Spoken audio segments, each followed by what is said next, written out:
Hi all, this is Nagashree. Welcome back to my channel. ಯಾರು ನನ್ನ ವೀಡಿಯೋಸ್ನ ಮೊದಲನೇ ಸರಿ ನೋಡ್ತಾ ಇದ್ದೀರೋ ದಯವಿಟ್ಟು ಸಬ್ಸ್ಕ್ರೈಬ್ ಮಾಡಿ, ಹಾಗೆಯೇ ನಿಮ್ಮ ಫ್ರೆಂಡ್ಸ್ ಆ್ಯಂಡ್ ಫ್ಯಾಮಿಲೀಸ್ ಜೊತೆಗೆ ಶೇರ್ ಮಾಡಿ. ನನ್ನ ಈ ವಿಡಿಯೋ ಗ್ರೋತ್ಗೆ ನೀವು ಕೂಡ ಹೆಲ್ಪ್ ಮಾಡಿ.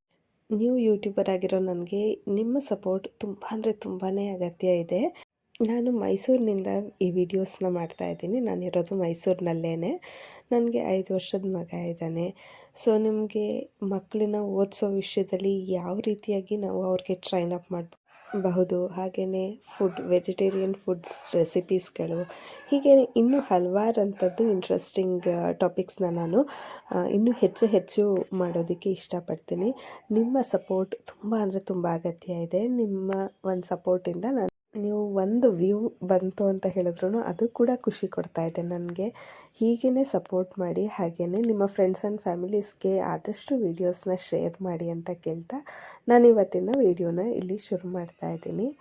ನಾನಿವತ್ತು ಒಂದು ಈವ್ನಿಂಗ್ ಸ್ನ್ಯಾಕ್ಸ್, ತುಂಬ ಚೆನ್ನಾಗಿರೋ ಡಿಲಿಷಿಯಸ್ ಆಗಿರೋ ಈವ್ನಿಂಗ್ ಸ್ನ್ಯಾಕ್ಸ್ನ ಕೂಡ ಇಲ್ಲಿ ಈ ವಿಡಿಯೋದ್ರಲ್ಲಿ ಮಾಡಿ ತೋರಿಸ್ತಾ ಇದ್ದೀನಿ. ಮಕ್ಕಳು ಸ್ಕೂಲಿಂದ ಬರ್ತಿದ್ದ ಹಾಗೇ ಒಂದು ಸ್ವಲ್ಪ ಊಟ ಮಾಡಿ ಅಂತ ಹೇಳಿದ್ರೆ ಸ್ವಲ್ಪ ಬೇಜಾರಾಗ್ತಾರೆ. ಅದ್ರ ಬದಲು ಯಾವಾಗಲಾದರೂ ಒಂದು ಸರಿ ಈ ಥರ ಮಾಡಿ ಕೊಡಿ, ತುಂಬಾ ಚೆನ್ನಾಗಿರುತ್ತೆ.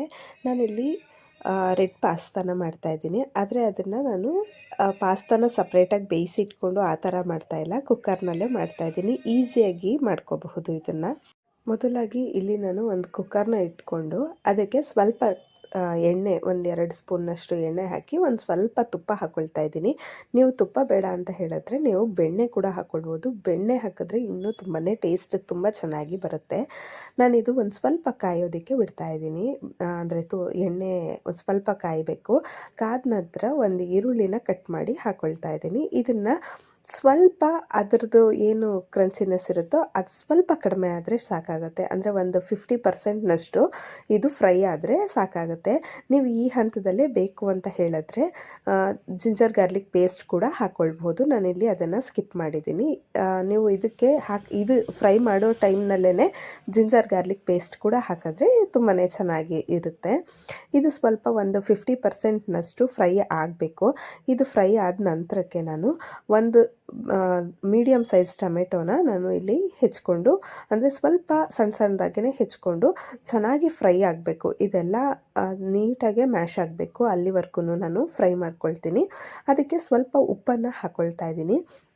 ಇಲ್ಲಿ ತುಂಬ ಜಾಸ್ತಿ ಉಪ್ಪು ಹಾಕ್ಕೊಳ್ಳೋದು ಬೇಕಾಗಿರೋದಿಲ್ಲ. ಸ್ವಲ್ಪ ಉಪ್ಪನ್ನು ಹಾಕಿ ನಾನಿಲ್ಲಿ ಮಿಕ್ಸ್ ಮಾಡ್ಕೊಳ್ತಾ ಇದ್ದೀನಿ. ಯಾಕೆ ಅಂತ ಹೇಳಿದ್ರೆ ನೆಕ್ಸ್ಟ್ ನಾವು ಹಾಕೋ ಮಸಾಲದಲ್ಲೂ ಉಪ್ಪಿರುತ್ತೆ. ಸೊ ನೋಡ್ಕೊಂಡು ಹಾಕ್ಕೊಂಡ್ರೆ ಸರಿಯಾಗುತ್ತೆ. ಇಲ್ಲಿ ನಾನು ಮ್ಯಾಜಿಕ್ ಮಸಾಲ ಹಾಕ್ಕೊಳ್ತಾ ಇದ್ದೀನಿ. ಅಂದರೆ ಮ್ಯಾಗಿಯವರ ಮಸಾಲ ಪ್ಯಾಕೆಟ್ ಇರುತ್ತಲ್ಲ ಅದನ್ನು ಹಾಕ್ಕೊಳ್ತಾ ಇದ್ದೀನಿ. ನಿಮಗೆ ಬೇಕು ಅಂದರೆ ಪಾಸ್ತಾದೇ ಮ್ಯಾಗಿಯವ್ರದ್ದೇ ಪಾಸ್ತಾ ಮಸಾಲ ಅಂತ ಕೂಡ ಸಿಗುತ್ತೆ. ಅದು ತುಂಬಾ ಚೆನ್ನಾಗಿರುತ್ತೆ. ನಮ್ಮ ಮನೇಲಿ ಇದು ಇತ್ತು, ಅದಕ್ಕೋಸ್ಕರ ಇದನ್ನು ಹಾಕ್ಕೊಳ್ತಾ ಇದ್ದೀನಿ.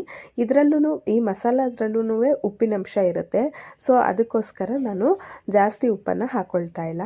ಇಲ್ಲಿ ನೋಡ್ಬೋದು ವೀಟ್ ಪಾಸ್ತಾ ತೊಗೊಂಡಿದ್ದೀನಿ ನಾನು.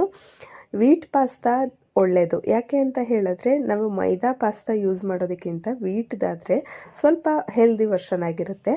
ಅದರಿಂದ ನಾನು ಇದನ್ನು ಹಾಕ್ಕೊಳ್ತಾ ಇದ್ದೀನಿ. ಚೆನ್ನಾಗಿ ಈ ಮಸಾಲ ಏನಿರುತ್ತೋ ಆ ಮಸಾಲ ಜೊತೆಗೆ ಪಾಸ್ತಾನೂ ಕೂಡ ಚೆನ್ನಾಗಿ ಹೊಂದ್ಕೊಳ್ಬೇಕು. ಆ ರೀತಿಯಾಗಿ ಒಂದು ಒಳ್ಳೆ ಮಿಕ್ಸ್ ಕೊಟ್ಟು, ಈಗ ನಾನು 3/4 ಕಪ್ನಷ್ಟು ಪಾಸ್ತಾ ತೊಗೊಂಡಿದ್ದೆ. ಆ ಥರದ್ರಲ್ಲಿ ನಾನು 2 ಕಪ್ನಷ್ಟು ನೀರನ್ನು ಹಾಕ್ಕೊಳ್ತಾ ಇದ್ದೀನಿ.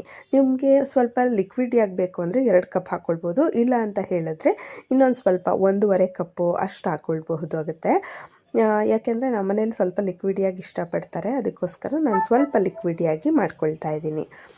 ಇವಾಗ ಇದೆಲ್ಲನೂ ಹಾಕಿ ಒಂದು ಸರಿ ಉಪ್ಪನ್ನು ಟೇಸ್ಟ್ ಮಾಡಿ ನೋಡಿ. ಅಂದರೆ ನಿಮಗೆ ಸಾಕಾ ಉಪ್ಪು ಅಂತ ಹೇಳಿಬಿಟ್ಟು, ಸಾಕು ಅಂತ ಹೇಳಿ ಅನಿಸಿದ್ರೆ ನೀವು ಲಿಡ್ ಕ್ಲೋಸ್ ಮಾಡಿ 2 ವಿಷಲ್ ಕೂಗಿಸಿದ್ರೆ ಸಾಕಾಗುತ್ತೆ. ನಿಮಗೆ ಸ್ವಲ್ಪ ಸಾಫ್ಟಾಗಿ ಬೇಕು ಅಂತ ಹೇಳಿದ್ರೆ 3 to 4 ವಿಷಲ್ ಕೂಗಿಸ್ಕೊಳ್ಬಹುದು. ನಾನಿಲ್ಲಿ ಒಂದು 2-3 ವಿಷಲ್ ಕೂಗಿಸ್ಕೊಂಡಿದ್ದೀನಿ. ಇದು ಕೂಗಿ ತಣ್ಣಗಾದ್ಮೇಲೆ ಈಗ ನೋಡ್ತಾ ಇರ್ಬೋದು, ಓಪನ್ ಮಾಡ್ತಾ ಇದ್ದೀನಿ ಲಿಡ್ಡನ್ನ. ಇಲ್ಲಿ ನೋಡಿ, ಸಾಫ್ಟಾಗಿ ಎಲ್ಲ ಚೆನ್ನಾಗಿ ಹೊಂದ್ಕೊಂಡಿರುತ್ತೆ. ನಾನು ಮುಂಚೆನೇ ಹೇಳ್ದಂಗೆ ನಿಮಗೆ ಸ್ವಲ್ಪ ನಮಗೆ ಲಿಕ್ವಿಡಿಯಾಗಿ ಬೇಕು ಅಂತ ಹೇಳಿ ಸ್ವಲ್ಪ ಜಾಸ್ತಿ ನೀರು ಹಾಕ್ಕೊಂಡಿದ್ದೆ. ನೋಡ್ತಾ ಇರ್ಬೋದು ಎಲ್ಲ ತುಂಬ ಚೆನ್ನಾಗಿ ಬೆಂದಿದೆ. 2 ವಿಷಲ್ ಕೂಗಿದ್ರೂ ಸಹ ಸಾಕು. ನಮಗೆ ಈ ಒಂದು ಪಾಸ್ತಾ ಏನಿರುತ್ತೋ ಅದು ತುಂಬ ಚೆನ್ನಾಗಿ ಬೆಂದಿರುತ್ತೆ. ಸಾಫ್ಟಾಗೂ ಕೂಡ ಇರುತ್ತೆ.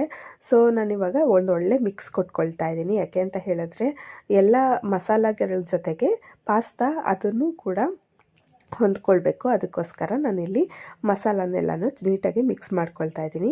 ಮಿಕ್ಸ್ ಮಾಡಿದ ನಂತರ ಇಲ್ಲಿ ನಾನು ಹೊರಗಡೆನೇ ಟೊಮೊಟೊ ಕೆಚಪ್ಪನ್ನು ಹಾಕ್ಕೊಳ್ತಾ ಇದ್ದೀನಿ. ನಿಮಗೆ ಎಷ್ಟು ಬೇಕು, ಹುಳಿ ಅಂಶ ಎಷ್ಟು ಬೇಕು ಅಂತ ನಿಮ್ಗೆ ಅನಿಸುತ್ತೋ ಅಷ್ಟನ್ನು ಹಾಕ್ಕೊಳ್ಬೋದು. ಹಾಗೆಯೇ ಸ್ವಲ್ಪ ಮಯೋನೀಸ್ನ ಕೂಡ ಹಾಕ್ಕೊಳ್ತಾ ಇದ್ದೀನಿ. ಇದನ್ನೆಲ್ಲನೂ ಹಾಕಿ ಸ್ವಲ್ಪ ಚೆನ್ನಾಗಿ ಮಿಕ್ಸ್ ಮಾಡ್ಕೊಳ್ಬೇಕು. ನಿಮ್ಮ ಮನೇಲಿ ಚೀಸ್ ಇತ್ತು ಅಂತ ಹೇಳಿದ್ರೆ ಚೀಸ್ ಕೂಡ ಈ ಹಂತದಲ್ಲಿ ಹಾಕಿ ಲಿಡ್ನ ಕ್ಲೋಸ್ ಮಾಡಿ ಒಂದು 5 ಮಿನಿಟ್ಸ್ ಬಿಟ್ಬಿಟ್ರೆ ಚೀಸ್ ಎಲ್ಲ ನೀಟಾಗಿ ಮೆಲ್ಟ್ ಆಗಿರುತ್ತೆ.